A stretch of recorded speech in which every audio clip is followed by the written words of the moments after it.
लो जनाब लंबड़दार का बहुत काम चल रहा इस टाइम रूज के उत्ते जा रहा भी कि बंदा लंबड़दार बनेगा तो कि नहीं बनेगा। मैं तो दस दिना जनाब जिन्हों के सिर से भूत सवार ना कि मेरा अब्बा लंबड़दार से मेरा दादा लंबड़दार सी हुण मैं ही लंबड़दार बनागा। सब तो पहली गल तो यह है कि लंबड़दार आ या नंबरदार आ यदा असीं मुआवजना बाद च करांगे सही कन्फर्म मैं भी नहीं कहता लंबड़दार होएगा या लंबड़दार होएगा। यह तुसीं कमेंट करके लाजमी दसना कि ये लफज किहड़ा आ नंबरदार या लंबड़दार ये हुण तुसीं दसना। बाकी मैं तुहानूं दस दिना जनाब जिहड़े बंदे कह रहे हैं कि यार मेरा अब्बा या दादा भी लंबड़दार दी सी हुण मैं भी लंबड़दार बनना लंबड़दार बनने वास्ते ना बड़ियां गल्लां उन्होंने हुण वेखणियां ने जिद्दां कि पिछे जी कमेटी बनी है ना उन्होंने भी चैक करना कमेटी के बारे में तुहानूं वीडियो पाई सी तुहाडे अगे ते हुण जनाब उन्होंने ये नहीं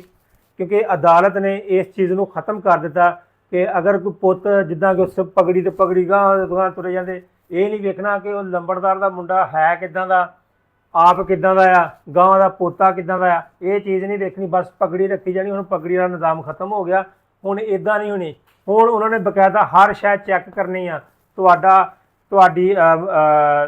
तलीम तुहाडा रकबा तुहाडा रहन सहन तुहाडा लोकां दे नाल बरताओ ये चीज़ां चैक करके तुहाडी क्वालिफिकेशन किन्ना तुसीं पढ़े हो अच्छे हो ठीक हो नहीं तो फिर उन्होंने खत्म कर देना। हुण इस चीज़ को अपने दिमाग दे विच नहीं रखना कि मेरा अब्बा या मेरा दादा लंबड़दार दी सी ते हुण अगों मैं लंबड़दार बनना भावें मेरियां अपनियां करतूतां सही ना होण क्योंकि ज़्यादातर हुण लंबड़दार इदां ही करदे हुंदे सी। लंबड़दार दा मुंडा आ गया हुण एक लंबड़दार नूं मैं जानना ते ओहदा मुंडा जिहड़ा शदई रज के अकल ते ना उहनूं किसी नाल बोलण दी तमीज़ उम्र उहदी हाले तकरीबन कोई 18-20 साल होनी है तो हुण उही अगर बंदा कहे बच्चा कहे कि मैं कहाँ लंबड़दार बनना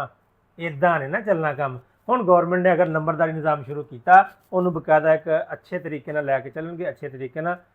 अपना मैरिट के उत्ते लंबड़दार बनाया जाएगा ताकि वो जिहड़ी चीज़ उन्होंने कही जाए उन्होंने प्रॉपर तरीके नाल अच्छे तरीके नाल की जाए। दूजे नंबर पर लंबड़दार की अगर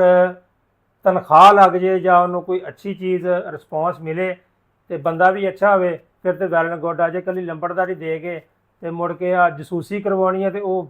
मैं कहना फिर नहीं सही काम फिर तो वैसे भी ठीक है। ओके जी अगर वीडियो दे कोई चीज़ बुरी लगी तो माजरत बाकी कमेंट करके लाजमी दसना तो मिलांगे आप अगली वीडियो के शेयर कमेंट शेयर लाजमी कर देना। लव यू हो गया अल्लाह हाफिज़।